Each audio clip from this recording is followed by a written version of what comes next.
Hello friends, welcome to my YouTube channel AV Academy. दोस्तों, मैं हूं श्वेता और आप सभी का स्वागत है मेरे यूट्यूब चैनल एवी एकेडमी के साथ। दोस्तों, आज हम लोग प्रीवियस ईयर क्वेश्चन को सॉल्व करेंगे, जिसमें हिस्ट्री से रिगार्डिंग्स क्वेश्चन आएंगे। और यह क्लास बहुत ज़्यादा इंपॉर्टेंट है, खास करके बिहार में जितने भी एग्जामिनेशंस होने वाले कॉम्पिटिटिव एग्जामिनेशंस, उसके लिए बहुत ज़्यादा इंपॉर्टेंट क्लास। खास करके बिहार जो अभी बीपीएससी सेकेंड फेज की जो टीचर वाली बहाली होने वाली, इसके लिए यह क्लास बहुत ज़्यादा इंपॉर्टेंट है। तो आप लोग क्लास को रोजाना कीजिए और ज़्यादा से ज़्यादा लोगों को शेयर कीजिए, ताकि इस क्लास का लाभ और लोग भी उठा सके। क्योंकि रोजाना हमारे चैनल पे शाम 6:05 पे प्रीवियस ईयर से रिलेटेड एक क्लासेस रोजाना मैं प्रोवाइड करवा रही हूँ, अल्टरनेट करके। एक दिन अभी हिस्ट्री हो रहा है और नेक्स्ट डे ज्योग्राफी हो रहा है। हिस्ट्री ज्योग्राफी कंप्लीट होने के बाद मैं पॉलिटी का भी सेशन शुरू करूँगी, ठीक है। तो इसको आप लोग रोज़ाना देखने की कोशिश कीजिए। और इसके साथ साथ मैं शाम को रात को 9:05 पे आपको क्लासेस प्रोवाइड करती हूँ, जिसमें NCERT बेस्ड क्लासेस है, जो कि हिस्ट्री का भी क्लासेस चल रही है। इंडियन ज्योग्राफी कंप्लीट हो चुकी है, बिहार की ज्योग्राफी कंप्लीट हो चुकी है। तो आप लोग वहाँ से भी जा कर के वो सभी क्लासेस प्लेलिस्ट से जा कर के क्लासेस कीजिए, ताकि आपका जो भी क्लासेस है पिछला क्लास भी आपका कंप्लीट होते रहे, ठीक है। चलिए शुरू करते हैं आज के क्लास को। हमारा पहला क्वेश्चन है, अष्टप्रधान मंत्री परिषद किसके राज्य प्रबंधन में सहायता करती थी, ठीक है। Option A Babur, option B Akbar, option C Aurangzeb, option D Shivaji, option E उपयुक्त में से कोई नहीं या फिर एक से अधिक। तो इसका सही जवाब होगा शिवाजी। अष्टप्रधान मंत्री परिषद जो है, जो शिवाजी के राज्य प्रबंधन में सहायता करती थी, ठीक है। चलिए नेक्स्ट क्वेश्चन देखते हैं। नेक्स्ट क्वेश्चन है हमारा, मौर्य वंश का अंतिम शासक कौन था। ऑप्शन ए है अशोक, ऑप्शन बी है समुद्रगुप्त, ऑप्शन सी है बृहद्रथ, ऑप्शन डी है पुष्यमित्र। तो इसका सही जवाब होगा ऑप्शन सी बृहद्रथ, ठीक है। बृहद्रथ जो है, जो इसका सही जवाब है, मौर्य वंश का अंतिम शासक बृहद्रथ था, ठीक है। चलिए इसकी डिटेल्स को देखते हैं। अंतिम मौर्य शासक बृहद्रथ था, ठीक है। बृहद्रथ की हत्या इसके सेनापति पुष्यमित्र शुंग के द्वारा 184 ईस्वी पूर्व में की गई थी। यानी कि इसकी जो सेनापति थे वही इसकी हत्या कर दी थी, ठीक है, बृहद्रथ की, ठीक है। और किसने हत्या की थी, तो पुष्यमित्र शुंग ने, ठीक है, 184 ईस्वी पूर्व में। मौर्य वंश का संस्थापक चंद्रगुप्त मौर्य था। मौर्य वंश का संस्थापक कौन था, तो चंद्रगुप्त मौर्य था। चंद्रगुप्त मौर्य की गणना भारत के महान शासकों में होती है, ठीक है। वह ऐसा सम्राट था जिसने बृहत्तर भारत पर अपना शासन स्थापित किया था। मतलब वह ऐसा सम्राट था जिसने बृहत्तर भारत पे अपना शासन स्थापित किया था। तो इससे देखिए हम लोग 3-4 क्वेश्चन इससे बनेगा। एक तो यह बनेगा कि मौर्य वंश का संस्थापक कौन था, तो चंद्रगुप्त मौर्य थे, ठीक है। और यह एक ऐसे शासक थे जिनका भारत पे मतलब इनका जो साम्राज्य जो है, जो बृहत क्षेत्र में फैला हुआ था पूरे भारत पे, ठीक है। नेक्स्ट है कि अंतिम शासक कौन थे, तो बृहद्रथ थे मौर्य वंश के अंतिम शासक। और इनकी मृत्यु कौन किया था, तो इनके सेनापति पुष्यमित्र शुंग द्वारा की गई थी। कब की गई थी, 184 ईसा पूर्व में। तो देखिए एक क्वेश्चन के डिटेल्स पढ़ने से 3-4 क्वेश्चन आपका और क्लियर होता चला जाएगा। इसीलिए मैं अब सोची हूँ कि क्वेश्चन के साथ साथ डिटेल्स भी आप लोग को बताते चलूँ, ताकि जो भी क्वेश्चन इस क्वेश्चन से रिलेटेड बनने वाली है वह सभी आपका कॉन्सेप्ट क्लियर होता चले, ताकि कोई भी किसी भी प्रकार का क्वेश्चन आए इससे रिलेटेड तो आप लोग सही जवाब लगा कर आ सके। चलिए नेक्स्ट क्वेश्चन को देखते हैं। हमारा नेक्स्ट क्वेश्चन है, वह स्थान जहाँ महावीर ने पूर्ण आध्यात्मिक ज्ञान कैवल्य ज्ञान प्राप्त किया, ठीक है। ऑप्शन ए है कुंडग्राम, ऑप्शन बी है वैशाली, ऑप्शन सी है गया, ऑप्शन डी है जंभिक ग्राम। तो इसका सही जवाब होगा ऑप्शन डी जंभिक ग्राम, ठीक है। महावीर स्वामी को 12 वर्षों की कठोर तपस्या तथा साधना के पश्चात जंभिका ग्राम के समीप ऋजुपलिका नदी तट पर एक शाल वृक्ष के नीचे कैवल्य पूर्ण ज्ञान प्राप्त हुआ, फलतः वे केवलीन कहलाएं। ठीक है, तो देखिए इससे क्वेश्चन क्या क्या बनेगा उसको मैं बता देती हूँ। तो भगवान महावीर, पहला तो क्वेश्चन यही है कि उनको ज्ञान जो प्राप्त हुआ जो कहाँ हुआ था, तो किस गांव में हुआ था, तो यह था जंभिक ग्राम में। ठीक है, और नेक्स्ट है कि कितने वर्षों की कठोर तपस्या के बाद उनको ज्ञान की प्राप्ति हुई थी, तो 12 वर्षों की कठोर तपस्या के बाद हुई थी। नेक्स्ट क्वेश्चन इससे बनेगा यह कि यह जंभिक ग्राम जो है जहाँ उनकी क्या कहते हैं ज्ञान उनको प्राप्त हुई, वह किस नदी के तट पर है, तो वह ऋजुपलिका नदी के तट पे है। क्वेश्चन यह भी पूछा जा सकता है कि भगवान महावीर की जो क्या कहते हैं ज्ञान जो प्राप्त हुई महावीर को, वह किस नदी के तट पर हुई थी, तो ऋजुपलिका नदी के तट पर हुई थी। और किस वृक्ष के नीचे हुआ था, तो साल वृक्ष के नीचे हुआ था उनको ज्ञान की प्राप्ति। ठीक है, कैवल्य का अर्थ होता है पूर्ण ज्ञान। ठीक है, तो इस तरीके से 3-4 क्वेश्चन यहाँ से भी बनेगा, ध्यान रखिएगा। मैं बता दी कि क्वेश्चन कहाँ कहाँ से और किस प्रकार से बनेगा। ठीक है, नेक्स्ट क्वेश्चन है, अंग जनपद की राजधानी थी। Option A Champa, option B Ramagrama, option C Kapilavastu, option D Kundagrama. और यह क्वेश्चन देखिए बीपीएससी सीडीपीओ द्वारा पूछी गई 2005 में क्वेश्चन है प्री एग्जामिनेशंस में। तो अंग जनपद की राजधानी चंपा थी। ठीक है, ऑप्शन ए इसका सही जवाब होगा।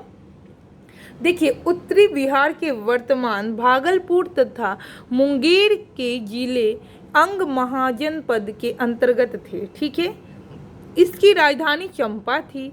महाभारत और पुराणों में चंपा का प्राचीन नाम मालिनी प्राप्त होता है, यानी कि चंपा का प्राचीन नाम अगर पूछा जाए तो मालिनी है। ठीक है, ध्यान रखिएगा क्योंकि क्वेश्चन जो है इस बार भी आप लोग देखे होंगे कि जो बीपीएससी टीचर में जो क्वेश्चन पूछी गई है काफ़ी डीपली क्वेश्चन पूछी गई थी, काफ़ी अंदर से जाके क्वेश्चन पूछा गया है। तो क्वेश्चन कुछ भी पूछे आप लोग अच्छे से पढ़ने की कोशिश कीजिए, डीपली पढ़ने की कोशिश कीजिए और साथ साथ यह कॉन्सेप्ट समझते जाइए, आप सही जवाब लगा कर आएंगे। और आप एनसीईआरटी और एससीईआरटी के बुक्स को भी क्लास 6 से लेकर क्लास 12 तक के बुक को भी पढ़ जाइए क्योंकि डीपली पढ़ना आपके लिए ज़्यादा ज़रूरी। और साथ साथ में यह जो क्लासेस है क्वेश्चन सीरीज जो मैं करवा रही हूँ प्रीवियस ईयर की, यह इम्पॉर्टेंट है क्योंकि आपको ध्यान में रहेगा कि किस तरीके का क्वेश्चन पूछा जाता है और इसका जवाब क्या होता है। तो आपको करना चाहिए यह क्लास, तो रोज़ाना आप कीजिए क्लास। शाम 6 बजे 5 मिनट पे जो मैं क्लासेस प्रोवाइड कर रही हूँ ज़रूर से ज़रूर देखिए आप लोग। ठीक है, चलिए शुरू करते हैं। नेक्स्ट क्वेश्चन है, गौतम बुद्ध का जन्म कहाँ हुआ था। ऑप्शन ए है कुंडग्राम, ऑप्शन बी है पाटलिपुत्र में, ऑप्शन सी है लुम्बिनी में, ऑप्शन डी है वैशाली में। तो गौतम बुद्ध का जन्म हुआ है लुम्बिनी में। ठीक है, गौतम बुद्ध का जन्म कपिलवस्तु के निकट लुम्बिनी में 563 ईसा पूर्व में हुआ था। तो कब हुआ इनका जन्म, तो 563 ईसा पूर्व में लुम्बिनी में हुआ है, जो कि लुम्बिनी जो कपिलवस्तु के निकट स्थित है। ठीक है, ध्यान रखिएगा, यहाँ से भी क्वेश्चन बनेगा। इनके पिता का नाम सुधोधन जो शाक्य गण के प्रधान थे। सुधोधन किनके पिता का नाम है, तो गौतम बुद्ध के पिता का नाम है और यह शाक्य गण के प्रधान थे। ठीक है, माता का नाम है, गौतम बुद्ध की माता का नाम है माया देवी, कोलीय गणराज्य की कन्या थी। इनकी माता जो थी जो कोलीय गणराज्य की कन्या थी। 29 वर्ष की अवस्था में उन्होंने गृह त्यागा था। तो गौतम बुद्ध कितने वर्ष की अवस्था में गृह को त्यागा था, तो 29 वर्ष की अवस्था में गृह को त्याग दिए थे। ठीक है, जिसे बौद्ध ग्रंथों में महाभिनिष्क्रमण की संज्ञा दी जाती है। तो क्वेश्चन यहाँ से यह भी बन सकता है कि गौतम बुद्ध के द्वारा गृह त्यागने की क्रिया को किस नाम से संबोधित किया गया है या फिर कौन सी संज्ञा दी गई है, तो महाभिनिष्क्रमण की संज्ञा दी गई है। ध्यान रखिएगा, तो इम्पोर्टेंट है। गौतम बुद्ध द्वारा जो गृह त्यागी गई थी इसकी जो संज्ञा दी गई है, गृह त्यागने की जो संज्ञा है, जिसे बौद्ध ग्रंथों में महाभिनिष्क्रमण की संज्ञा दी गई है। ठीक है, तो इम्पॉर्टेंट है, ध्यान रखिएगा। नेक्स्ट देखते हैं हम लोग, कल्हण की पुस्तक का क्या नाम है। ऑप्शन ए है अर्थशास्त्र, ऑप्शन बी है इंडिका, ऑप्शन सी है पुराण, ऑप्शन डी है राजतरंगिणी। तो इसका सही जवाब ऑप्शन डी होगा, राजतरंगिणी।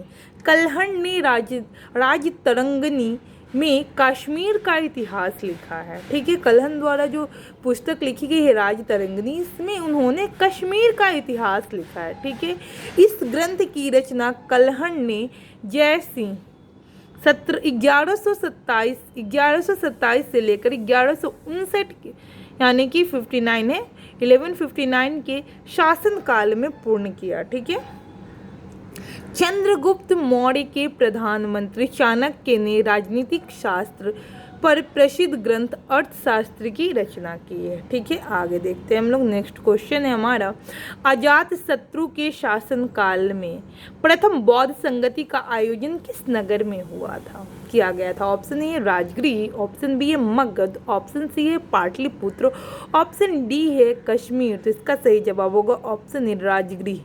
अजात शत्रु के शासनकाल में प्रथम बौद्ध संगति जो राजगृह में करवाया गया था। ठीक है, चलिए आगे देखते हैं हम लोग। हाँ, इसकी डिटेल्स को देख लेते हैं एक बार। यह जो है यह संगति जो है जो मगध सम्राट अजात शत्रु द्वारा राजगृह में आहूत की गई थी। सूत्रों के अनुसार राजगृह में यह संगति सप्तपर्णी गुफा, क्षत्रिय गुफा, विपल पर्वतिया गृद्धकूट में हुई थी। इस संगति की अध्यक्षता महाकश्यप ने की थी। ठीक है, इस संगति की अध्यक्षता किसने की थी? तो महाकश्यप ने की थी। नेक्स्ट क्वेश्चन है हमारा, अर्थशास्त्र पुस्तक का लेखक कौन था? ऑप्शन ई है बाण्यभट्ट, ऑप्शन बी है कौटिल्य, ऑप्शन सी है चार्वाक, ऑप्शन डी है विशाखदत्त। तो अर्थशास्त्र नामक पुस्तक के लेखक हैं कौटिल्य। ठीक है, कौटिल्य चाणक्य द्वारा मौर्य काल में रचित अर्थशास्त्र राजनीति के सिद्धांतों पर अभ्यास की गई पुस्तक है। ठीक है, इसमें राज्य के लिए मंडल सिद्धांत जो विदेशी नीति की व्याख्या करता है, इसके अलावा इसके सप्तांग सिद्धांत राजा, आत्मय, जनपद, दुर्ग, कोष, दंड एवं मित्र की सर्वप्रथम व्याख्या मिलती है। ठीक है, अर्थशास्त्र में तत्कालीन प्रशासन एवं कृषि, शिल्प एवं व्यापार व्याख्या की भी विस्तृत जानकारी प्राप्त होती है। ठीक है, चलिए आगे देखते हैं हम लोग। नेक्स्ट क्वेश्चन है हमारा, पृथ्वीराज रासो नामक पुस्तक किसके द्वारा लिखी गई थी? तो ऑप्शन ए है कालिदास, ऑप्शन बी है चंदबरदाई, ऑप्शन सी है कल्हण, ऑप्शन डी है विशाखदत्त। तो इसका सही जवाब होगा ऑप्शन बी चंदबरदाई। ठीक है, चौहान वंशी शासक पृथ्वीराज तृतीय राय पिथौरा के दरबारी कवि, ठीक है, चंदबरदाई ने पृथ्वीराज रासो की रचना की थी। ठीक है, आगे देखते हैं हम लोग। नेक्स्ट क्वेश्चन है, गुप्त काल में सीसे के सिक्के की एक बड़ी संख्या जारी की गई थी। ठीक है, ऑप्शन ए है सातवाहनों द्वारा, ऑप्शन बी है शकों द्वारा, ऑप्शन सी है कुषाणों द्वारा, ऑप्शन डी है मौर्यों द्वारा, ऑप्शन ई उपयुक्त में से कोई नहीं या फिर एक से अधिक। तो इसका सही जवाब होगा गुप्त काल में जो सीसे की सिक्कों जो की एक बड़ी संख्या जारी की गई थी सातवाहनों द्वारा की गई थी। ठीक है, आते नेक्स्ट क्वेश्चन में। नेक्स्ट क्वेश्चन है हमारा, प्रसिद्ध इस इलाहाबाद प्रशस्ति के लेखक कौन था? ठीक है, ऑप्शन ए है कालिदास, ऑप्शन बी है हरिसेन, ऑप्शन सी है रविकृति, ऑप्शन डी है क्षुद्रक, ऑप्शन ई उपयुक्त में से कोई नहीं या फिर एक से अधिक। तो इसका सही जवाब होगा ऑप्शन सी हरिसेन। प्रसिद्ध इलाहाबाद प्रशस्ति के लेखक जो हरिसेन है। ठीक है, नेक्स्ट क्वेश्चन देखते हैं। बहादुर विश्व में क्या है? बड़ा बुदूर विश्व में सबसे अद्भुत स्तूप है और इसकी मूर्ति और मूर्तिकला किसका शानदार उदाहरण है? ऑप्शन ई है भारत तिब्बत कला का, ऑप्शन बी है भारत कंबोडिया कला का, ऑप्शन सी है भारत चंपा कला का, ऑप्शन डी है भारत जावा कला का और ऑप्शन ई उपयुक्त में से कोई नहीं या फिर एक से अधिक। तो इसका सही जवाब होगा ऑप्शन डी भारत जावा कला का। बड़ा बुदूर जो है बोरोबुदूर स्तूप इंडोनेशिया के जावा द्वीप में स्थित है। ठीक है, इसकी मूर्ति और मूर्तिकला भारत जावा कला का उदाहरण है। इस स्तूप का निर्माण 8वीं से 9वीं शताब्दी में हुआ। ठीक है, नेक्स्ट क्वेश्चन देखते हैं। नेक्स्ट क्वेश्चन है हमारा, महावंश के अनुसार बिंबिसार किस आयु के सिंहासन पर बैठा था? ऑप्शन ई है 15 वर्ष। अच्छा, मतलब किस आयु में सिंहासन पर बैठा था, यह क्वेश्चन है। महावंश के अनुसार बिंबिसार किस आयु में सिंहासन पर बैठा? 15 वर्ष, ऑप्शन ए है 15 वर्ष, ऑप्शन बी 18 वर्ष, ऑप्शन सी है 20 वर्ष, ऑप्शन डी है 21 वर्ष, ऑप्शन ई उपरोक्त में से कोई नहीं या फिर एक से अधिक। तो इसका सही जवाब ऑप्शन ए होगा 15 वर्ष। महावंश के अनुसार बिंबिसार किस आयु के सिंहासन पर बैठा? तो 15 वर्ष। ठीक है, नेक्स्ट क्वेश्चन देखते हैं। बराबर पर्वत श्रृंखला स्थित गोरथगिरी, ठीक है, गोरथगिरी किसके द्वारा विजित की गई है? ठीक है, ऑप्शन ए है राजचोल, ऑप्शन बी है खारवेल, ऑप्शन सी है मिंडार, ऑप्शन डी है पुष्पमित्र शुंग, ऑप्शन ई उपरोक्त में से कोई नहीं या फिर एक से अधिक। तो इसका सही जवाब होगा ऑप्शन बी खारवेल द्वारा। ठीक है, चेदी वंश के शासक खारवेल ने बराबर पर्वत श्रृंखला स्थित गोरथगिरी को विजित किया। ठीक है, खारवेल का हाथी गुफा अभिलेख चेदी वंश के महान शासक खारवेल से ही संबंधित है। यह अभिलेख महाभारत का पहला प्रशस्ति अभिलेख है। ठीक है, तो यह क्वेश्चन भी बन सकता है कि महाभारत का पहला प्रशस्ति अभिलेख कौन सा है?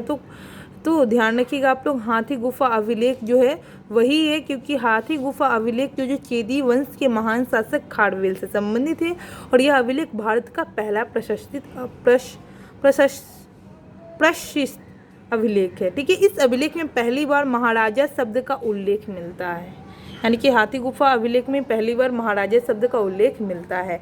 तो इस तरीके से आज की क्लास को यहीं पे समाप्त करते हैं और मैं उम्मीद करती हूँ कि यह क्लास आप लोग के लिए काफ़ी ज़्यादा इंपॉर्टेंट होगा। नेक्स्ट क्लास में हम लोग मध्यकालीन भारत के इतिहास से रिलेटेड जितने भी इंपॉर्टेंट क्वेश्चन जो बीपीएससी में पूछे गए हैं इसको डिस्कस करेंगे। तो मैं उम्मीद करती हूँ कि यह क्लास आप लोग के लिए लाभप्रद होगा। इसी तरीके की रोजाना क्लास पाने के लिए हमारे यूट्यूब चैनल एवी एकेडमी को सब्सक्राइब करें, लाइक करें, शेयर करें, ज़्यादा से ज़्यादा लोगों को शेयर करें ताकि यह इस क्लास का बेनिफिट और लोग भी ले सके और आपका और हमारा यह चैनल एवी एकेडमी आगे ग्रोथ करे। Thanks for watching my video.